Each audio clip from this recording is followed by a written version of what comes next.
কয়েকটা দিন পর শুরু হবে ক্রিকেটের এই বৈশ্বিক আসর, অথচ টুর্নামেন্ট শুরুর ঠিক আগে আগে ইনজুরির কারণে ছিটকে যাচ্ছেন একের পর এক তারকা cricketer. Jasprit Bumrah, Josh Hazlewood, Pat Cummins, Nortje, Ghazanfar কেউ আসলে ইনজুরির কারণে এবারে চ্যাম্পিয়ন্স ট্রফিতে খেলতে পারছেন না। তাদের সাথে লকি ফার্গুসন রয়েছেন, জ্যাকব বেথেল ইংল্যান্ডের ক্রিকেটার রয়েছেন, হারিস রোপ, সাইম আইয়ুব রয়েছেন, এছাড়া রাচিন রবীন্দ্র তিনিও ইনজুরিতে রয়েছেন, তার খেলা আসলে অনিশ্চিত। দুটো ঘটনা, এক হচ্ছে চ্যাম্পিয়ন্স ট্রফিতে তারা খেলতে পারছে না এবং ঠিক তারপর পর আইপিএল কিন্তু রয়েছে এবং অনেক আশা নিয়ে এই ক্রিকেটারদেরকে দলভুক্ত করেছিল আইপিএল এর ফ্র্যাঞ্চাইজি গুলো, যেমন জসপ্রীত বুমরা তিনি মুম্বাই ইন্ডিয়ান্সের হয়ে খেলেন, জশ হেজেলউডকে নিয়েছে আরসিবি, প্যাট কামিন্স এর খেলার কথা সানরাইজার্স হায়দ্রাবাদের হয়ে, এনরিক নরকিয়া তাকে কলকাতা নাইট রাইডার্স নিয়েছে 6.5 কোটিতে, জেরাল্ড কোয়েজি তাকে গুজরাট টাইটান্স নিয়েছে 2,40,00,000 মিচেল মার্শের খেলার কথা রয়েছে লখনৌ সুপার জায়ান্টের হয়ে এবং গাজানফারের খেলার কথা মুম্বাই ইন্ডিয়ান্সের হয়ে 4,40,00,000 তাকে দলভুক্ত করেছিল এই ফ্র্যাঞ্চাইজিটি।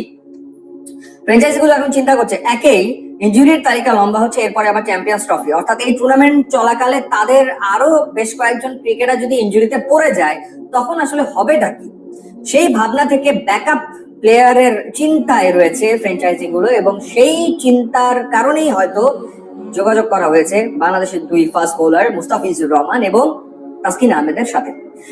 তাসকিনের সাথে যোগাযোগটা আগেই করা হয়েছিল, ইনফ্যাক্ট বিপিএল শুরুর সময়ই আমরা জানতে পেরেছিলাম যে তাসকিনের সাথে আলোচনা চলমান রয়েছে। এর আগে দুবার আইপিএল এ খেলার সম্ভাবনা তৈরি হয়েছিল তাসকিনের, কিন্তু বিসিবি থেকে এনওসি তাকে দেওয়া হয়নি।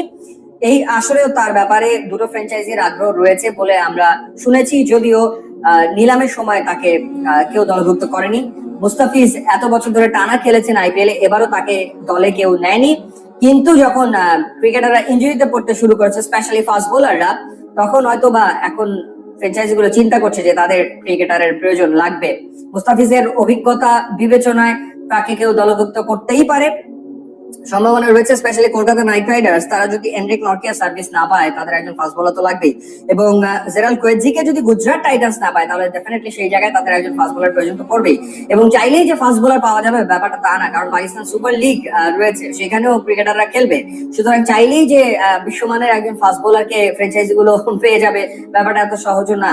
তো সেই ক্ষেত্রে এই দুই বাংলাদেশি ফাস্ট বোলারের সাথে যোগাযোগ করা হয়েছে আইপিএল এর ফ্র্যাঞ্চাইজি গুলোর পক্ষ থেকে, সেটা শোনা যাচ্ছে।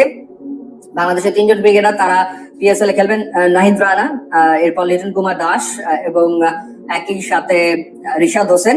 তো সেই ক্ষেত্রে এখন তাসকিন এবং মুস্তাফিজ দুই অভিজ্ঞ ক্রিকেটার, এবং ফর্ম বিবেচনা করলে তাসকিন বিপিএল এ দুর্দান্ত পারফর্ম করেছেন, হাইয়েস্ট উইকেট টেকার ছিলেন, সুতরাং তার ব্যাপারে আগ্রহ থাকতেই পারে, আগ্রহ দেখাতেই পারে ইন্ডিয়ার ফ্র্যাঞ্চাইজি গুলো। সুতরাং কয়েকটা দিনের ভেতরেই আসলে এই ব্যাপারটা একেবারে স্পষ্ট হয়ে যাবে যে আসলে এবার এই দুই বাংলাদেশি ক্রিকেটারের আইপিএল এ খেলা হচ্ছে কিনা।